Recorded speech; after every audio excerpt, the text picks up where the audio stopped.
Hey guys, it's a beautiful day here in Northern California, as I'm sure you can see. Got the ocean behind me. Thought this would be a perfect day to share a message with you guys, something I'm thinking about, have been thinking about. And that is the world's values versus God's values, and how different they really are. Really polar opposites when you think about it. So we're going to jump into some of God's values real quick, what He values in a person. And a good place to do that is in the Beatitudes. So we're going to jump in on Matthew chapter 5, verses 1 through 12. Go ahead and read that and talk about it. And seeing the multitudes, He went up on a mountain. And when He was seated, His disciples came to Him. Then He opened His mouth and taught them, saying, Blessed are the poor in spirit, for theirs is the kingdom of heaven. Blessed are those who mourn, for they shall be comforted. Blessed are the meek, for they shall inherit the earth.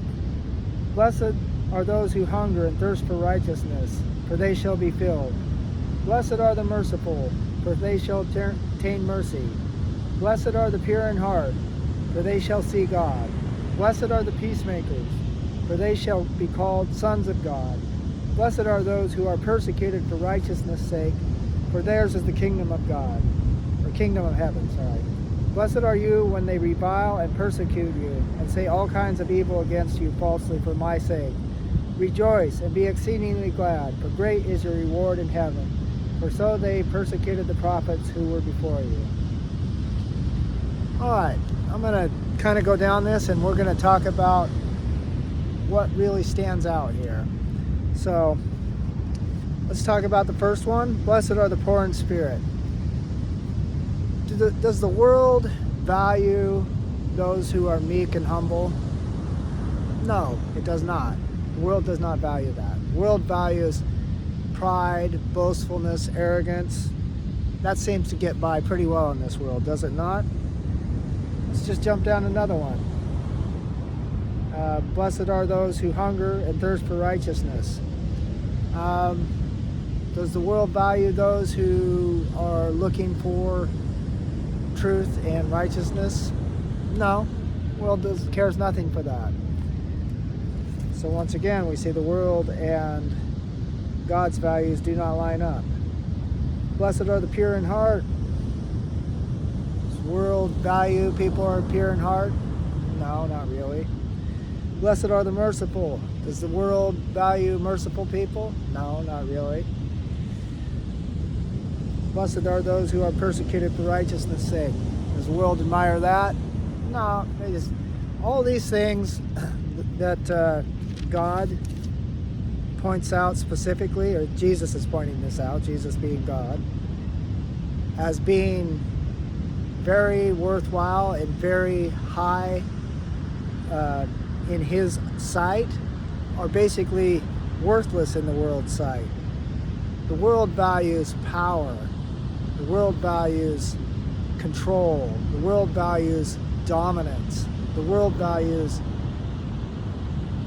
taking advantage of the weak. It doesn't value any of these things. I mean, I can go into details, but you look around, the world does not value these things. And if you've ever asked yourself, why is it that the people who are pretty horrible in this world seem to do so well? Well, the answer is very simple. Because the people who are pretty horrible in this world are a part of this world. And the Bible tells us that this world is, for the time being at least, basically we have an evil landlord. His name is Satan, Lucifer, Beelzebub, whatever you want to call him. And that evil landlord is always going to promote not God's values. Who's he going to raise up? Who's he going to promote in this world? He's going to raise up and promote his values. And so that's why you see in this world that people with those kinds of values tend to do so well a lot of times. It's not that Satan loves them, or it's not that Satan cares about them. It's just they're puppets in his game, just like anybody else. It's just that they're useful puppets. And so when you see so many people in politics and in positions of power who are, by all accounts, pretty vile people, that's why. That's why, because it's the Prince of Darkness is the one who is passing out the promotions, in essence. And so I just want to encourage, you guys and us as believers to remember that those are not God's values, and also to remember that this time that we're in, where it seems like a lot of times doing good, trying to be on the right side of things, trying to be on God's side, like there's no reward, there's no actual, you sometimes just feel like, is it even worth it, because it doesn't seem like those behaviors get you anywhere in this life. I mean, they do in your personal relationships and stuff like that, but what I'm talking about is when you look around at what seems to get rewarded in this life. Well, it certainly isn't. Do you see this world rewarding those who are meek? Do you see this world rewarding those who are pure in heart, peacemakers, honest, sincere, all these different characteristics that God's talking about? Do you see the people like that up at the top? Do you see them ruling countries? Do you see them ruling in politics or in the upper echelons? No, you do not. No. You basically never see that. You're always going to see the predatory, the power hungry, the selfish, the self-centered, the just pretty scummy people, right? They seem to rise to the top in this world. Well, it's only for a season, and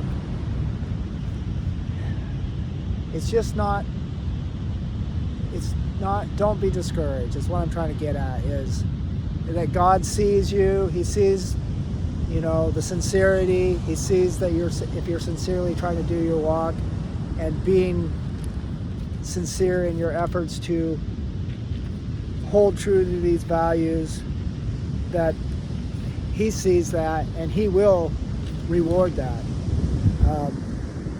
The rewards in this life aren't like the worldly rewards. I'd say the rewards in this life are being able to sleep at night and know that you're on the right side of things. Different, and there are rewards too, like your relationships are going to be better, things like that, but not typically the things that the world regards as worthwhile, I guess you would say. And so don't be discouraged. Like Paul said, don't be discouraged in well-doing. Let your light shine. Take heart. I know that in this time that we're living in, it's easy to get discouraged. It's easy to get kind of down at the mouth, because evil is having its day. Let's just be honest. Evil is having its day around the world. I mean, I can give you plenty of examples. But you guys have eyes. I don't have to go into all the details, but look around. Evil's having a heyday, right? Let's be real. So, but that day is passing. And, what is that? This is a little impromptu. Let's see, is it Revelation chapter 20? It's one of my favorite verses. I think it is. Well, I don't think you guys want to watch me. Basically, it's the verse that talks about at the end of it all, God will wipe away the tears. No more pain, no more suffering. For those who believe, ultimately, there's nothing, it's the rewards are beyond measure. Heaven is real, God is real, salvation is real. So if you're feeling a little bit down about the state of the world, chin up. It's only a season. Let's support each other, love each other, pray for each other, and do not get weary of doing good in this world. God bless you guys. Hope this was helpful. I'll catch you on the next video.